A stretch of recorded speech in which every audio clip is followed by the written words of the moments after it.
আজকে তোমাদের সাথে পরিচয় করিয়ে দিব আমাদের বৌদ্ধ ধর্মাবলম্বীদের সুপরিচিত একটি ধর্মীয় স্থানে। তো hello everyone, welcome to our page রূপকথার গল্প। তো দেরি না করে ঝটপট উঠে গেলাম একটি গাড়িতে। আর এই গাড়িটাকে অনেকে টমটম বা টুকটুকিও বলে। রাস্তার পাশের এই সুন্দর সৌন্দর্য উপভোগ করতে করতে আমরা পৌঁছে গেলাম আমাদের গন্তব্যস্থলে। এই স্থানটার নাম হচ্ছে ফতেনগর মহাবোধি। মেইন গেট থেকে একটু হেঁটে আসতে হয়। অবশ্য গাড়ি যোগাযোগেরও সুন্দর সুব্যবস্থা রয়েছে, তবে আমি ভিডিও করার জন্য সামান্য জায়গাটুকু হেঁটেই আসলাম। 5 মিনিট হাঁটার পরে আমরা মেইন গেটের সামনে পৌঁছে গেলাম। চলো ভেতরে যাওয়া যাক আর দেখা যাক কি আছে এই মহাবোধিতে। বেসিক্যালি এখানে যে বটবৃক্ষ রয়েছে তাকে আমরা মহাবোধি বা বোধিবৃক্ষ নামে ডাকি। তো এই বোধিবৃক্ষের সামনে একটা সুন্দর বৌদ্ধ মূর্তি নবনির্মিত অবস্থায় রয়েছে। প্রথমে আমরা বোধিবৃক্ষের গোড়ায় একটু পানি ঢাললাম।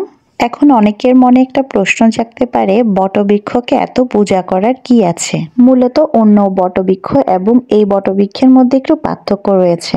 একটু খেয়াল করলে বোঝা যায় এই বটবৃক্ষের পাতা এবং অন্যান্য বটবৃক্ষের পাতা একটু অন্যরকম। এই বটবৃক্ষকে আমরা অশ্বত্থ গাছ হিসেবে জানি।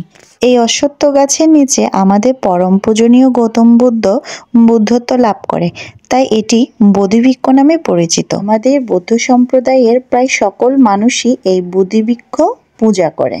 আমরা সবাই নিজের মনের অপ্রাপ্তি ইচ্ছা পূর্ণ হওয়ার আশায় এবং পুণ্য সঞ্চয়ের আশায় এই মহাবোধি পূজা করে থাকি। আসলে এক এক ধর্মে এক এক ধরনের রীতিনীতি। আমাদের সকলেরই উচিত প্রত্যেক ধর্মকে তাদের পূর্ণ মর্যাদা দেওয়া এবং শ্রদ্ধা করা। এখন অনেকেই হয়তো মনে করবে এটি সম্পূর্ণ একটি কুসংস্কার, তবে ওই যে বললাম প্রত্যেকটা ধর্মে আলাদা কিছু রীতিনীতি এবং কিছু সংস্কৃতি রয়েছে। আমি মূলত আমাদের বৌদ্ধ ধর্মের কিছু সংস্কৃতির সঙ্গে সবার পরিচয় করিয়ে দিলাম। আর ছোটবেলা থেকেই শুনেছি এই স্থানটি খুবই জাগ্রত। আমার পরিচিত এমন অনেক ব্যক্তি রয়েছে যারা এই মহাবোধিতে পূজা করে তাদের মনের ইচ্ছা প্রাপ্ত করেছেন। এই জায়গাটি চন্দনাইশের ফতেনগর গ্রামে অবস্থিত। সকাল, দুপুর আর সন্ধ্যায় আমাদের বৌদ্ধ ধর্মাবলম্বীদের প্রচুর লোকজনের সমাগম এই স্থানে হয়। বিভিন্ন দূর দূরান্ত এলাকা থেকে পুণ্য সঞ্চয়ের আশায় মানুষ এখানে ছুটে আসে। আমরা প্রতিবার বাড়িতে এলে অন্তত একবার হলেও এই জায়গাটিতে ঘুরে আসার চেষ্টা করি। এই জায়গাটি খুবই শান্ত একটা পরিবেশ।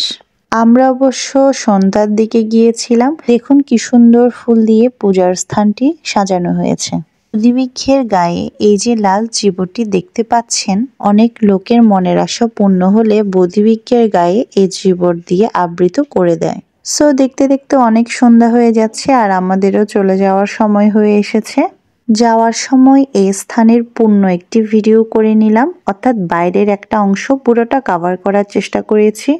আপনারা সবাই যদি কখনো সময় পান তাহলে এই সুন্দর মনোরম শান্ত পরিবেশ থেকে একবার হলেও ঘুরে আসবেন, আশা করি ভালো লাগবে। আর এইদিকে আমার মেয়ের পার্মানেন্ট ফটোগ্রাফার মানে আমার বাবা তার নাতনির ছবি তুলতে মহাব্যস্ত।